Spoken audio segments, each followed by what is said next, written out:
চন্দ্রগ্রহণ গতকালকে যারা এই মহাজাগতিক ব্যাপারটাকে ভুলে গিয়েছেন বা মিস করেছেন বা দেখতে পারেননি তাদের জন্য আজকে এই ভিডিওটা আমি দিচ্ছি। চন্দ্রগ্রহণ আমরা সবাই জানি, চাঁদ যেমন পৃথিবীকে কেন্দ্র করে ঘুরতেছে তেমন পৃথিবীও সূর্যকে কেন্দ্র করে ঘুরতেছে। এইভাবে একটা সময় চাঁদ, সূর্য, পৃথিবী ঘুরতে ঘুরতে এক সরলরেখায় আসে। যখন এই সরলরেখায় পৃথিবী, চাঁদ ও সূর্যের মধ্যে আসে তখন পৃথিবীর ছায়ার জন্য চাঁদের সূর্যের আলো পৌঁছায় না, ফলে চাঁদকে তখন কিছু সময়ের জন্য দেখা যায় না। অর্থাৎ তখনই ঘটে মহাজাগতিক ব্যাপার।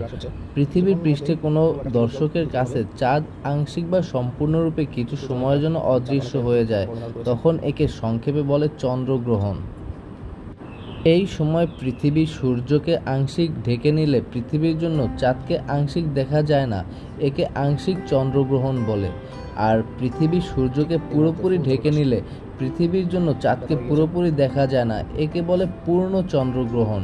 চাঁদের তুলনায় পৃথিবীর ব্যাস অনেক বেশি হওয়ায় পৃথিবীর ওই ব্যাসের পথ অতিক্রম করতে চাঁদের অনেকটা সময় লাগে।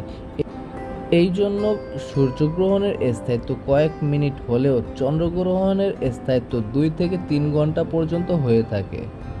এই মুহূর্তে চাঁদের কিছুটা ছায়া বাকি থাকার কারণে হালকা আলো বিকিরণ হচ্ছে, যার জন্য পুরোপুরি চন্দ্রগ্রহণ এখনো হয়নি। আরও কিছুটা সময় পরে পুরোপুরি চন্দ্রগ্রহণ হবে, অর্থাৎ চাঁদ পুরো ঢেকে যাবে। চন্দ্রগ্রহণ মূলত 5 ধরনের হয়ে থাকে। এবছর এই চন্দ্রগ্রহণটাকে বিজ্ঞানীরা বলছে ব্লাড মুন চন্দ্রগ্রহণ। অর্থাৎ এই চন্দ্রটি পুরোপুরি ঢেকে যাওয়ার পরে রক্তিম আলো বা লালচে আলো দেখা যাবে, সেজন্য এই চন্দ্রকে এবার ব্লাড মুন চন্দ্রগ্রহণ বলা হচ্ছে। ভিডিওটি এই পর্যন্তই ছিল।